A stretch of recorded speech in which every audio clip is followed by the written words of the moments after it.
Welcome to the Sam and Joe VA Show, where we teach women just like you how to start and scale a thriving virtual assistant business.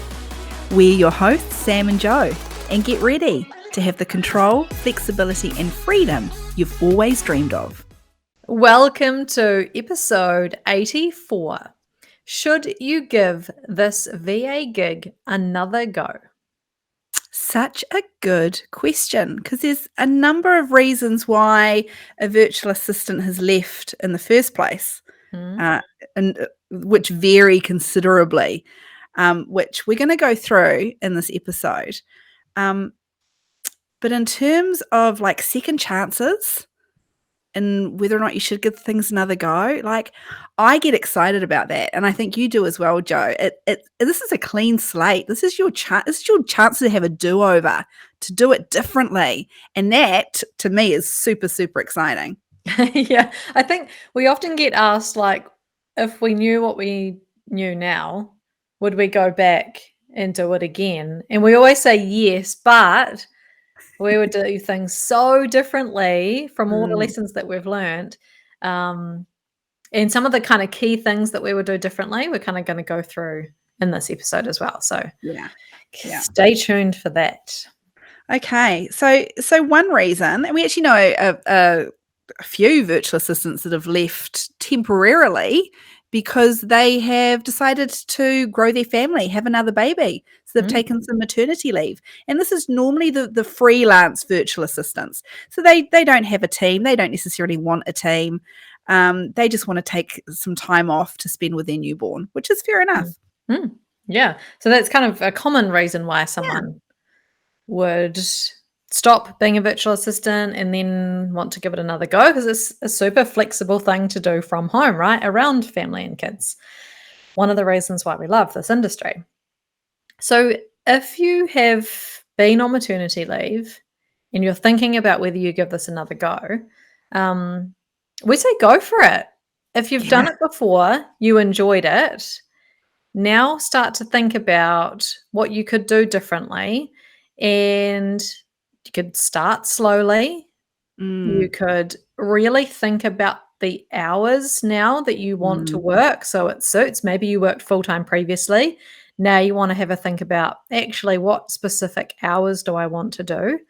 And I think it's kind of an easier transition than some of the other ones, maybe, because you can do it slowly.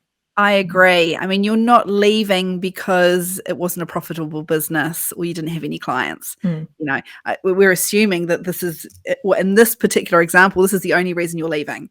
So you've had clients, you know how to get them. You've been paid before.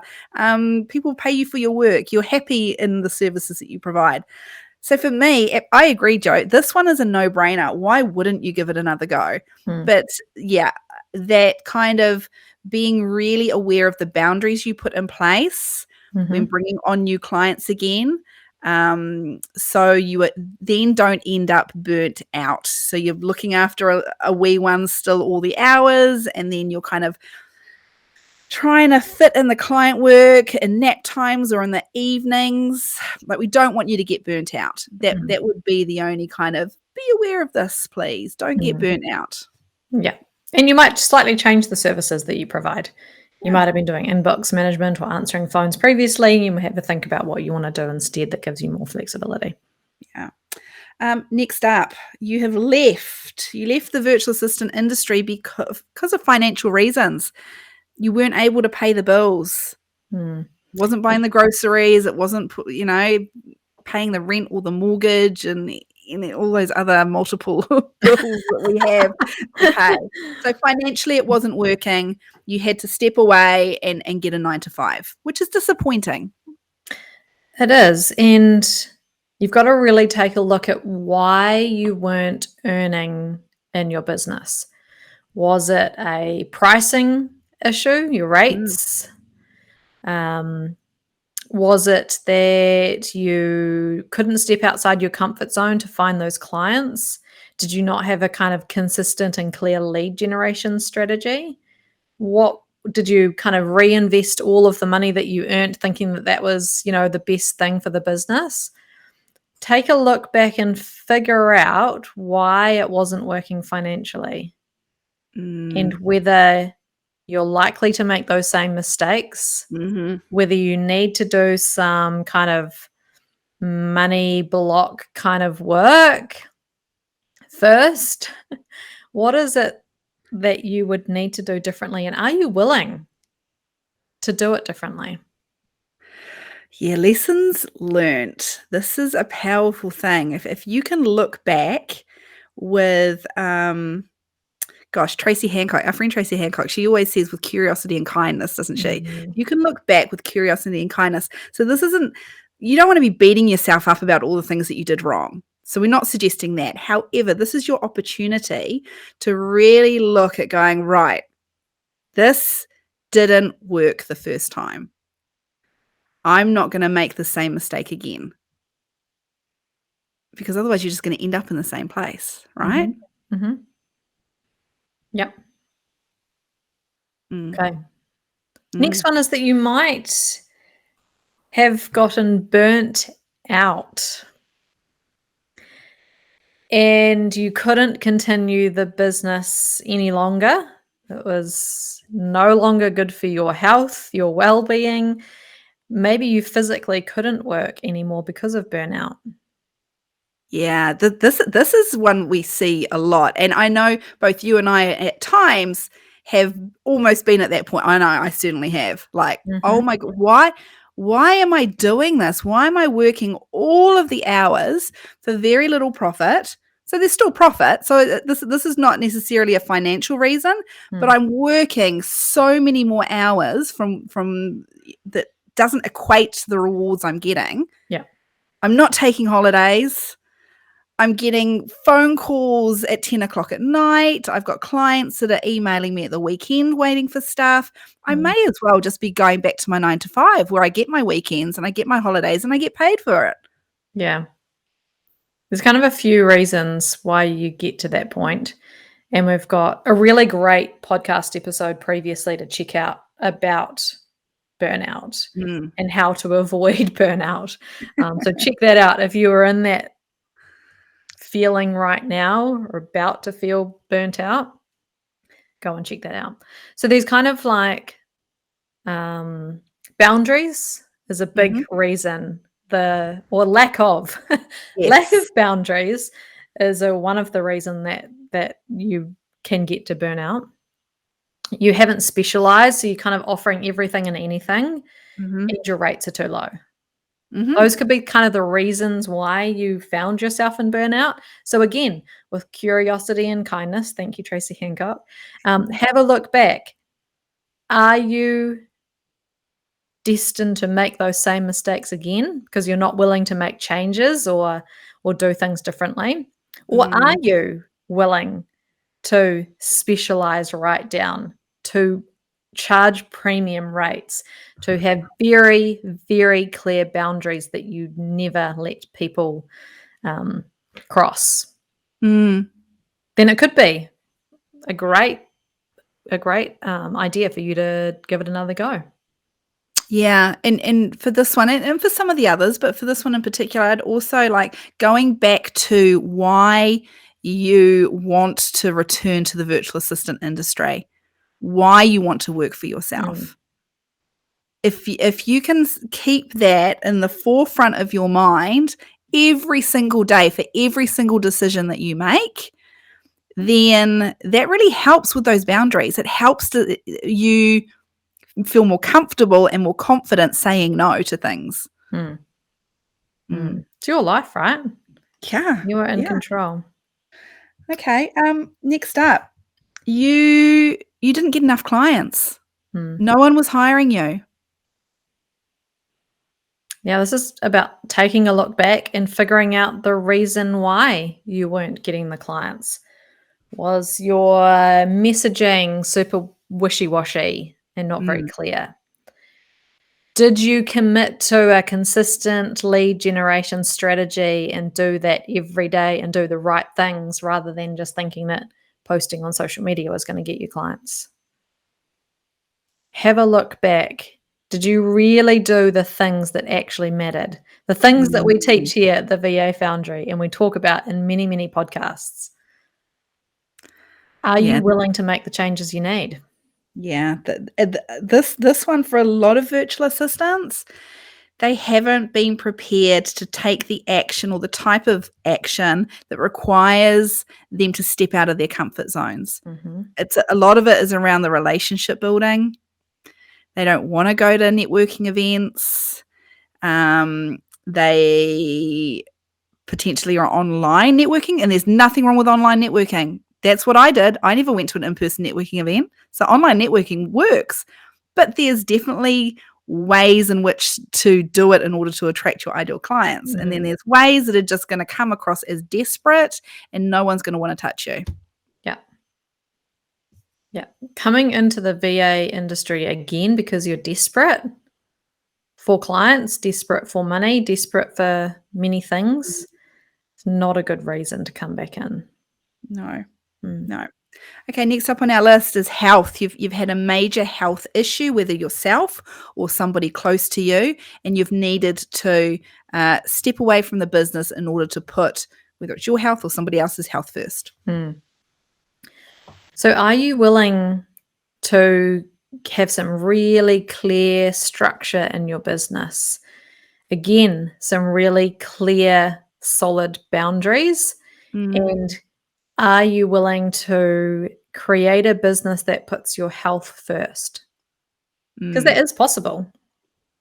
Yeah. Yeah. Once again, it comes back to your why, doesn't it? And that for most of us, it's the ultimate in freedom and flexibility. Just need to remind yourself of that. You have all of the control. You can set your hours. You can decide to put your gym membership first. Your gym, I don't even know what it's called because it's been that long since I've been to the gym. Gym, what is it? Appointments? I don't know. Training sessions. Thank you. Training sessions. Where Yes. are we going with this one? I can't even remember now. If you can and are willing to put your health first in your business and you've figured out a way that you can do that, then maybe this is a good Mm, opportunity for you to give it another go because you do have the flexibility of sleeping in if you need more yes. sleep, finishing early if you need to take care of yourself, going to your beauty appointments, your massage appointments, your gym member membership. Even I can't say it. And I go to the gym, the gym training sessions. So absolutely, it's a great way to look after your health as long as you have those boundaries because you do not want to get into the Mm, burnout little yes. section.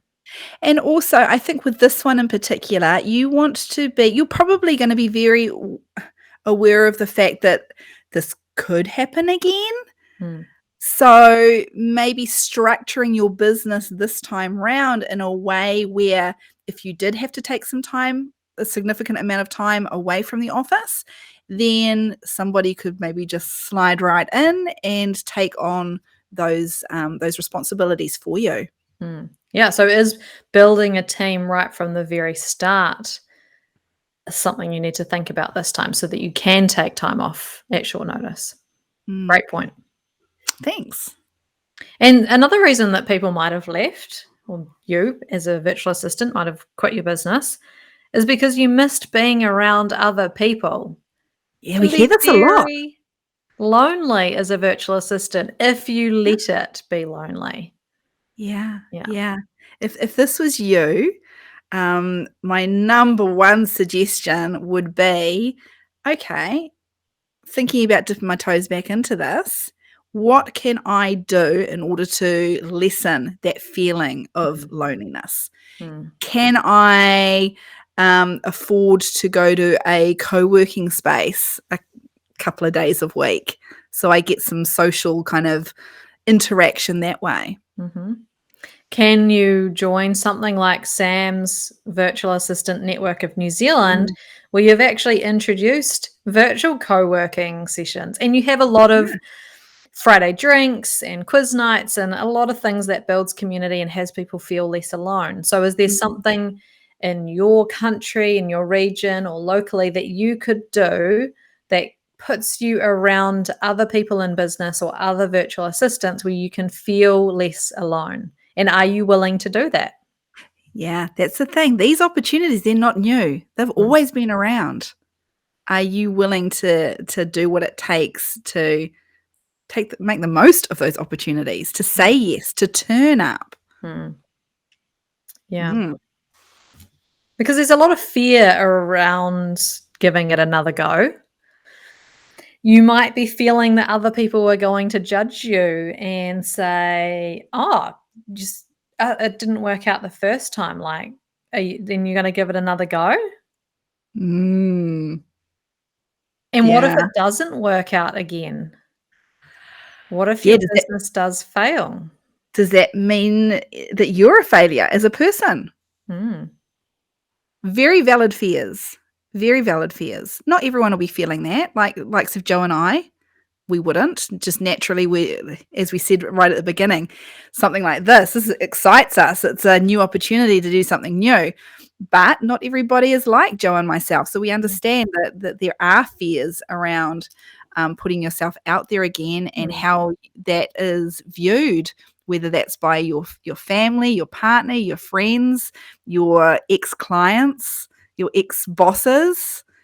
mm. You just don't want to live your life where you look back and wish that you had done things or wish that you had given it a go.